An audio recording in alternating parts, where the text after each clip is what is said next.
right. Thank you for joining us again. My name is Jeff Panting. I'm the marketing director here at Mojo AI, and I've got Brian Camper with us, our in-house safety expert. Yeah, how's it going, Jeff? How are you doing today? Doing very well.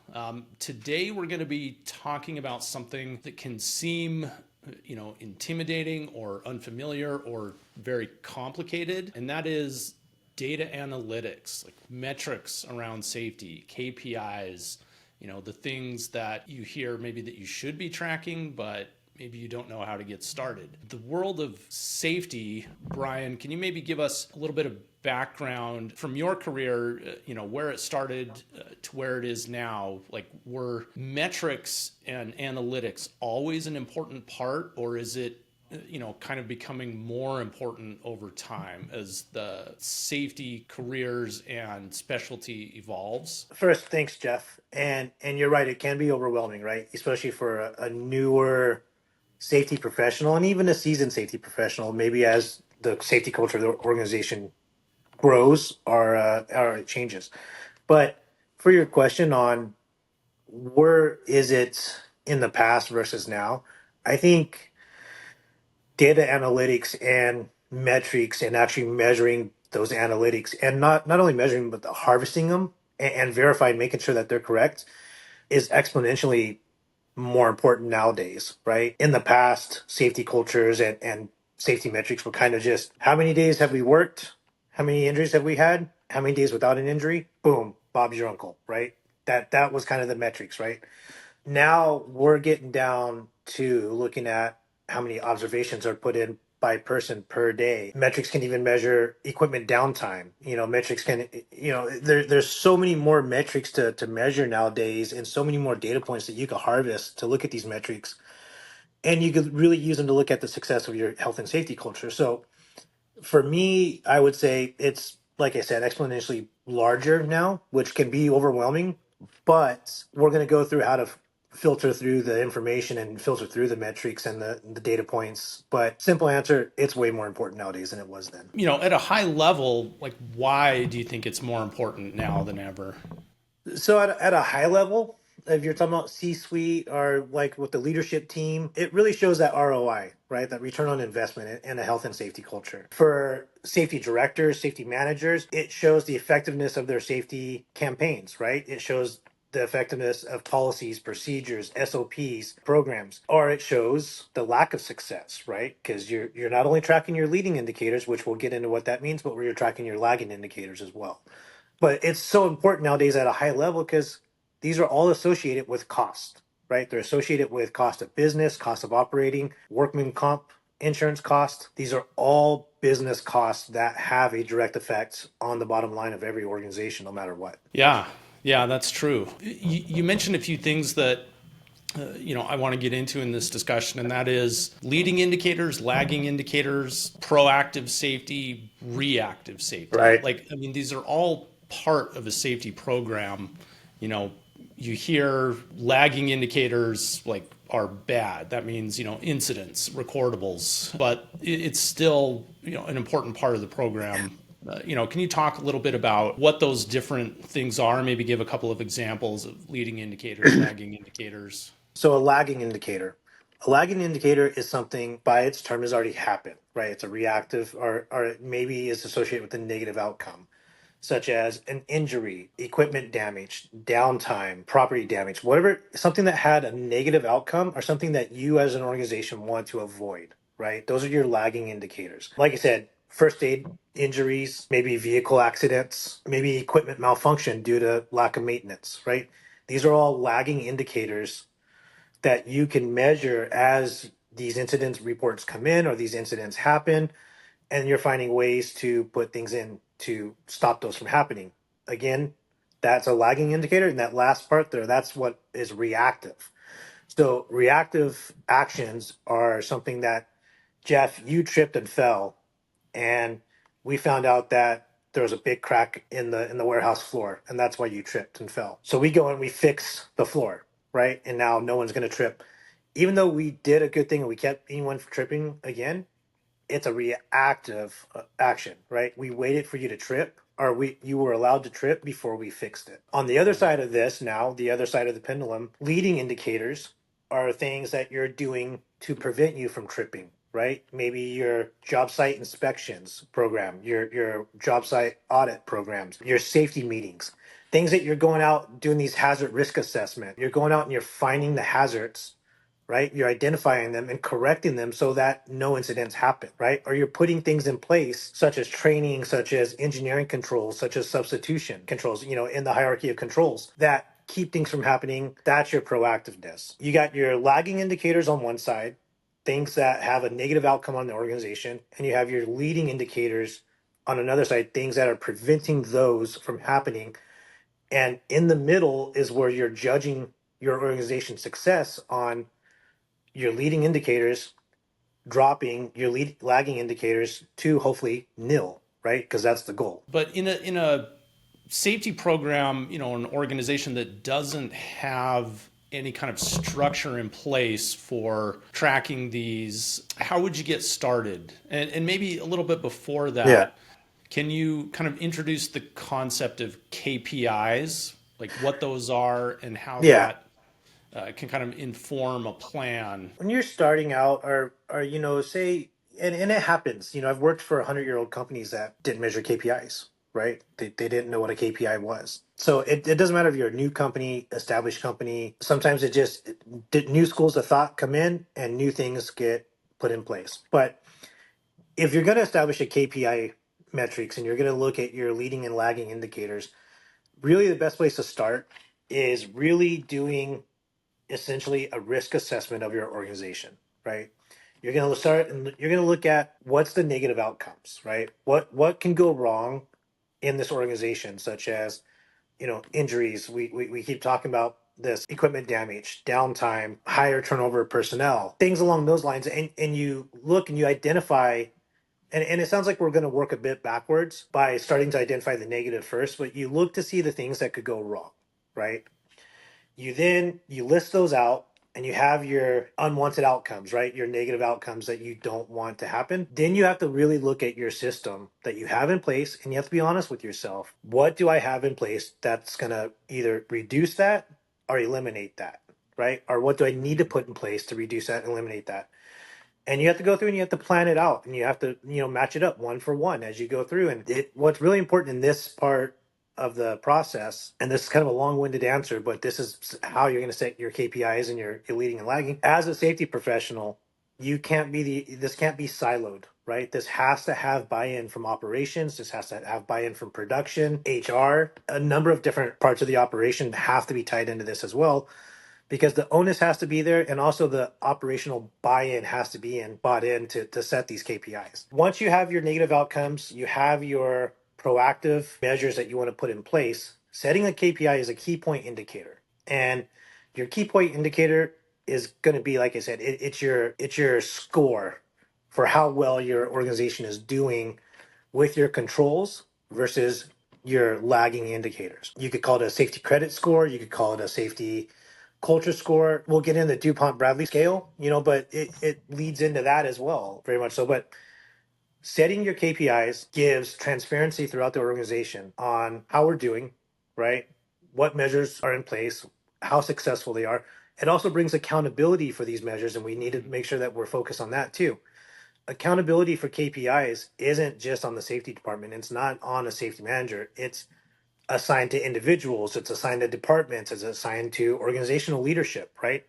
So the other point of setting KPIs is it brings that transparency and accountability throughout the organization, and it allows everyone to participate in the safety management system, even if it is a very small one or a newly functioning one that still has a growth to do. I like what you mentioned about you need agreement and buy-in from multiple parts of the Oh, organization 100%. around this, which is true for every aspect of a safety program. It can't just be the the safety manager or the safety No. director trying to run the show.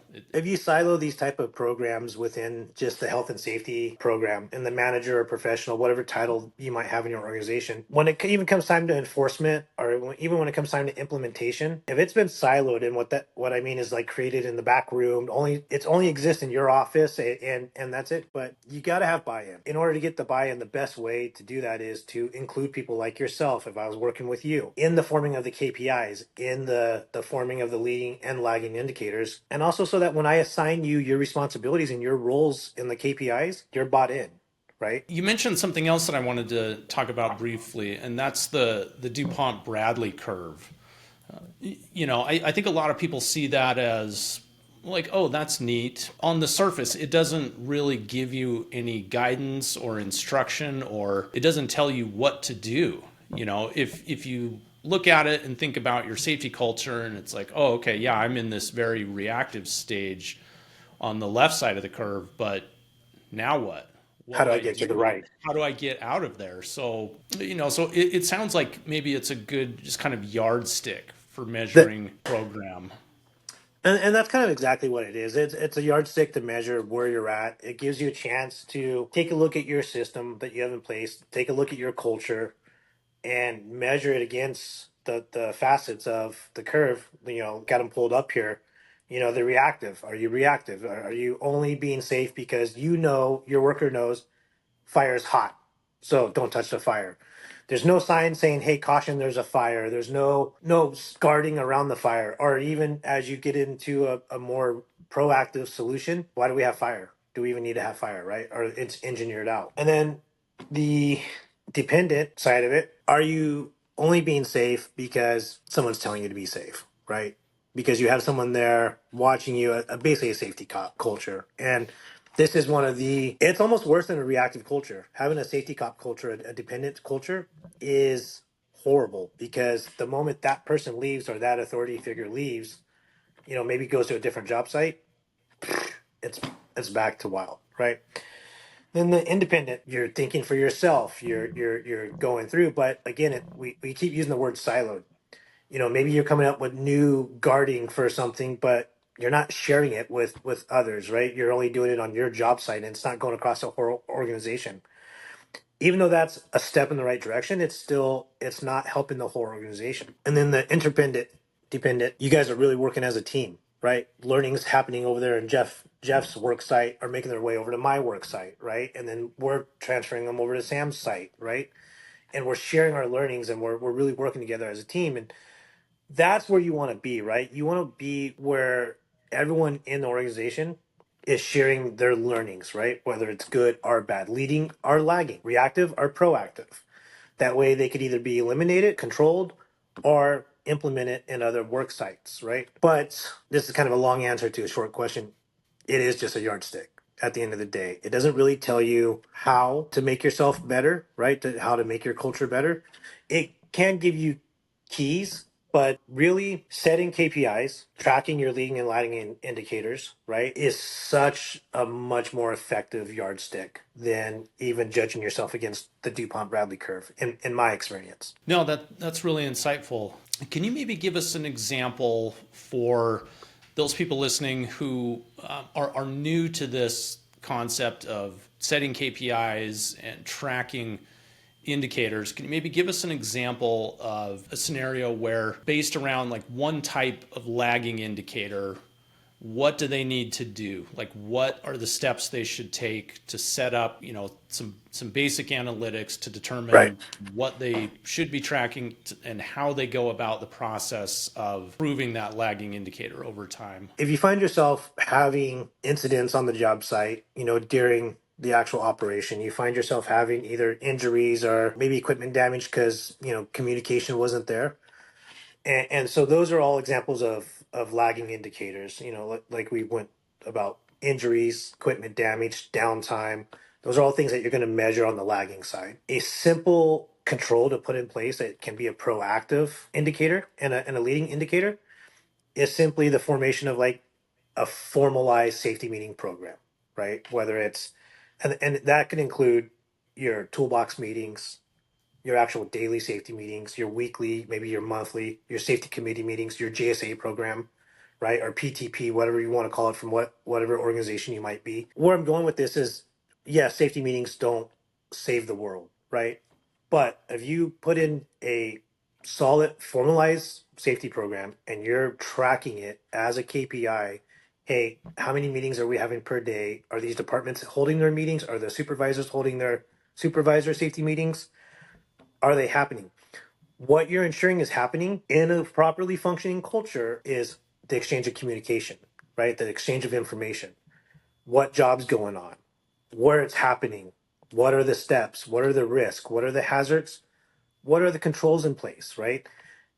You're disseminating that information to everybody on the job site. So now if you actually put that in place and you monitor it, you measure that success with a KPI and you set it as one of your KPIs, with just that measurement and with just that formal program, you should see a decrease in the lagging indicators, right? If it's being done right, because now that spread of communication is happening, the job tasks are being assigned, right? And communicated, the safety measures are being put in place, the safety controls are being put in place because now they're communicated.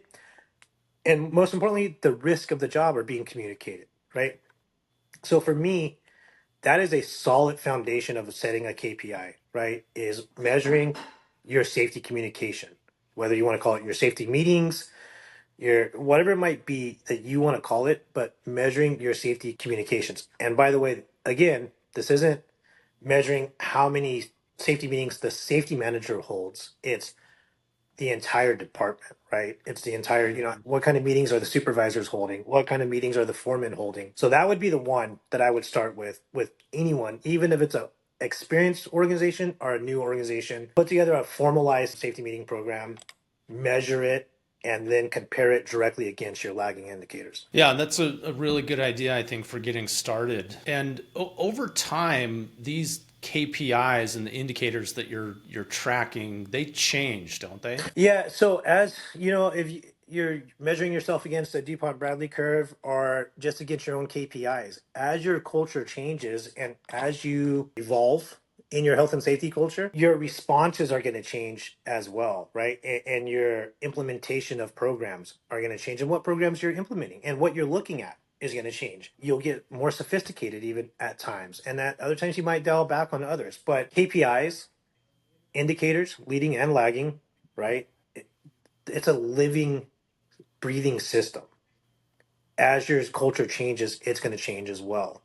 So having that quarterly review of your KPIs with your leadership team, I think is hugely important. As far as the tools used to track these, programs and KPIs and indicators, like obviously we're partial to, a certain digital tool, but like in your career, have you ever had to start with a spreadsheet Oh yeah. to try and set this kind of system up and track it? I built about 1 million spreadsheets and I had about 1,000,001 corrupted by someone else and sent back with the data corrupted, right? And I had to start all over how many times. But while yes, in the low tech areas, they were functioning in some ways, but they were really interdependent on whoever got it and needed to also put information in, getting it back correctly. You're going to kind of force me into a selfless plug here. But with a system like Safety Mojo, right? Had I had Safety Mojo from the very beginning, man, again, talk about making tracking indicators and tracking data points easy. This is something actually, I'm going to back up for a second. When you're trying to measure indicators and data points, we have to remember that these aren't data points that are just being set on our desk, right? They're not just, oh, here's your data points, here's your indicators, right? You have to go out as a safety professional, as a management team, as an operations team. You have to harvest these data points, right? Whether it's job site observations, JSAs, safety meeting completions. And in a non-digital platform, that means getting pieces of paper, scanning them, going through, checking them, right, to see if they're right, doing your job site inspections. And that's how you're getting these data points. Because like I said, it's not just here's data points, you figure out what to do with them. You have to go harvest them. With a digital system, not only is managing them better, but harvesting them is so much more efficient because with a system, again, selfless plug, Safety Mojo, if you've implemented Safety Mojo and with the way we're so geared towards the frontline worker and making it easy for them to actually put in their observations, their job site inspections, their incident reports if they need to, any number of custom forms that you as an organization can put in and you want your to be measured in these metrics, it's put in right here, right? And it's so easy to put in and there's no having to go and track it down and scan it like what I had to do for 15 years. I can actually take it in. You know, the AI system will analyze it. It gives it to me in a nice dashboard where I could look at it. I could do my projections with it. So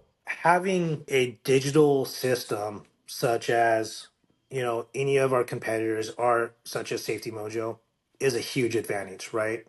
And of the digital systems, I will say this, and I'm going to say this being biased. I've bought our competing systems before at other organizations, and we've went through this in other vlogs.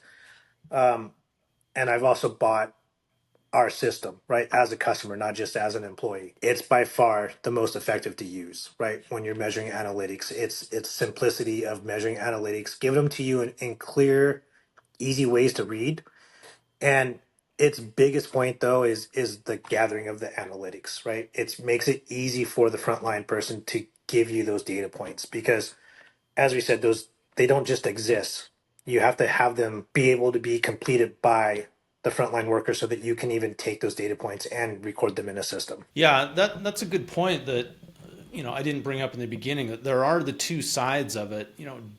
Analyzing data can't happen unless you're effectively gathering the data. That is the number one thing. That's actually the most important is setting up a system that you can either even gather these data points from. And if it's an analog system, such as pen and paper, you got to set them up where they need to be set up. You got to set up times to be accountable to record that. You know, where if it's a digital system, is it recording the ones that you want? And we'll talk about that here in a minute too, about not getting overwhelmed with something like Mojo or any of the other competitors that will literally give you a fire hose of data points. Yeah, that's true. Like, having the data is one thing, but being able to make sense of it is also hugely important.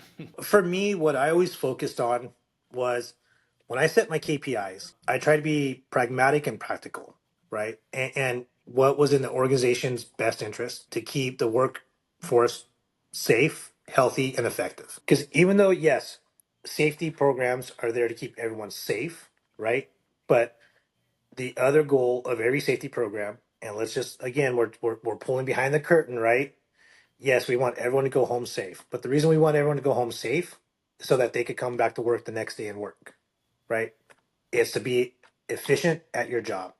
Because a safe workforce is an efficient workforce, and an efficient workforce is a productive and a profitable workforce. In setting your KPIs, you want to be pragmatic and practical about what you're measuring, right? Both leading and lagging. And when you're looking at your data points and if you have a system like Mojo and you're getting fire hosed with all these hundreds and thousands and maybe even millions of data points for some of our larger customers, you can get overwhelmed. You can get lost in these points.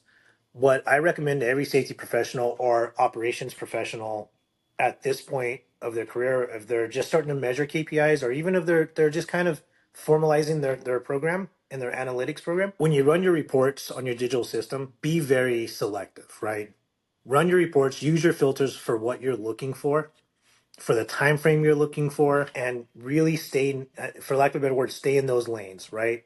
And don't run a report where you're going to get 15,000 records returned back to you, right? If you want to measure how many safety meetings were held in this month, run that report with those filters and only look at that data, right? Drink the ocean one cup at a time. Don't just try to download the entire ocean of safety data and try to analyze it all at once. That sounds maybe a bit common sense and it sounds maybe a bit backwards, but it's some really good advice, I think. And it actually really helped me because I've done it both ways. I've tried to analyze a mountain of data and I got lost in it where a couple nice big size boulders, okay, I could do that. Do that. Next thing you know, you have your mountain of safety. As the industry is changing and safety is becoming, maybe EHS is the better term for it, is becoming bigger career option or career Right. path maybe, and more colleges and universities are offering degrees in that field. Right.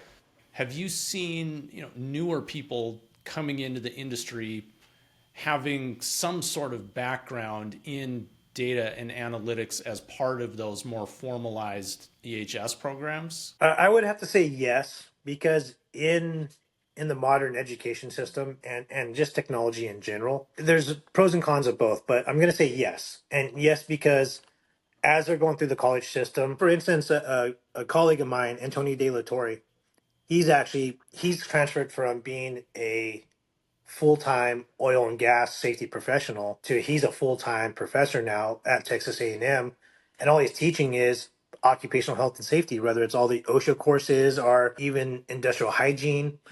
And several universities have gotten on with this where they have entire degree programs centered around occupational health and safety, or one of the many related fields such as industrial hygiene or environmental protection, whatever it might be. Those next generation of health and safety professionals, or this current generation that's coming out, yes, I would say are a little more adopted to the use of analytics, digital analytics, say, systems such as Safety Mojo, because they're one, without, pros and cons or good or bad, they're just more adapted to technology than we were, right? And they're exposed to technology more than we were. And the use of technology is just ingrained into their education system. So when they get into the workforce, you know, of course they're going to assimilate to digital tools such as Mojo or any other safety management system a lot easier than say someone that spent 25 years working on drill rigs, has a ton of safety knowledge and a ton of safety background, and is transitioning into a safety professional role. I'm not saying it can't happen because I'm proof that it can,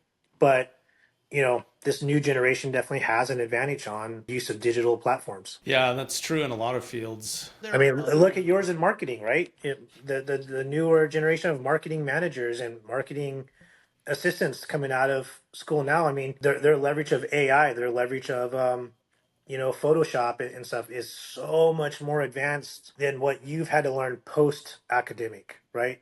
They're Yeah. being taught in their academic program how to do all that, where you went through your program and then learned how to use these platforms. And it's the same, I would say it's the same in the health and safety profession right now. Yeah.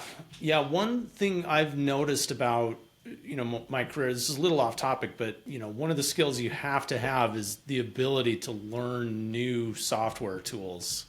And I think that applies to a lot of modern career fields. Yeah, You can't stop learning. and you're 100% right. And the good thing about that with health and safety, and I want to make sure that we get this in there with analytics and KPIs too, is it brings a higher level of transparency and accountability to a health and safety culture than that's been there before. And use of digital platforms such as Mojo, and use of the artificial intelligence engines, use of the projection engines, and being able to see those dashboards and disseminate that information, and hold accountability those that need to be held accountable, and dissemination of information. It brings so much more transparency to the health and safety culture that hasn't been there before, right?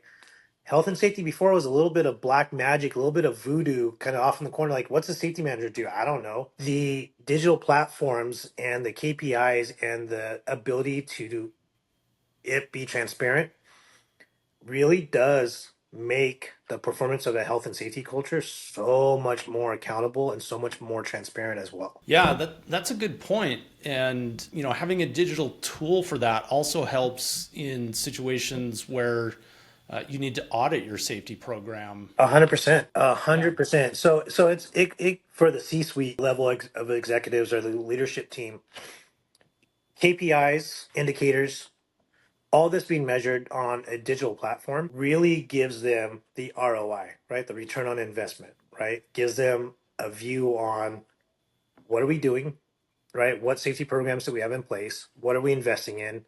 How's it working? So that's what they're going to be looking at, right? From the safety professional view, you're going to be looking at it is here's where I've put my effort. Here's the training I've put in place. Here's the controls. Is it working? Right? You're not worried about the investment. You're worried about is it working? Then from the superintendent, supervisor's point of view, you're going to be looking at it is here's what they said we have to do. here's what my workforce is doing, here's our performance, is it working? And then on the workforce level, right, the front end worker, it's just stacked up. In a way, they get to go and say, all right, I've done my observations, I've done my JSAs, I've done my inspections, and then they get to see that as an organization, our lagging indicators have gone down significantly, right? Our TRIR has gone down, our EMR has gone down.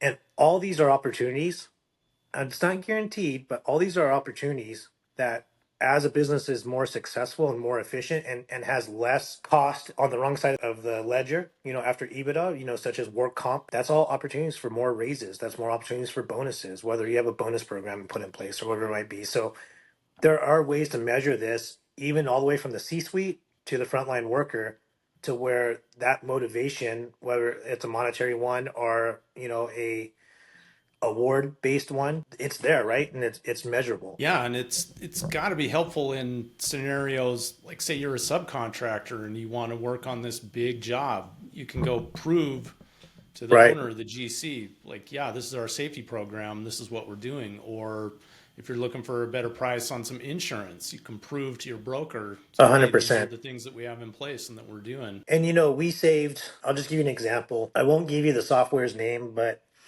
we brought in a IVMS, an in-vehicle monitoring system, and into a fleet of about 300 vehicles. And we also put in place a very robust defensive driver training program. And there was a cost associated with that. But over the 2 years of implementation and the discounts that we got from our insurances, and then also the associated costs of the reduction of number of vehicle incidents and vehicle damage, it was over $1.3 million over 2 years. And that was directly measurable in KPIs and in leading and lagging indicators of that driving system, right? Yeah, there's a huge monetary measuring stick that you can do with your KPIs and with measuring your leading and lagging indicators. That covers everything I wanted to talk about today. I want to thank you again, Brian, for your time. I really enjoyed these conversations, and I hope our audience does as well. So be on the lookout for our next conversation. Yeah, as a safety professional, anytime I get to be a windbag in front of an audience, I'm going to take it. So, no, I definitely enjoy this as well, and I enjoy sharing the knowledge that I've been lucky enough to build up over my career and try to break it down to where it makes sense instead of just super technical jargon. Well, thanks, Jeff. Thanks, Sam, and you guys have a great rest of your day.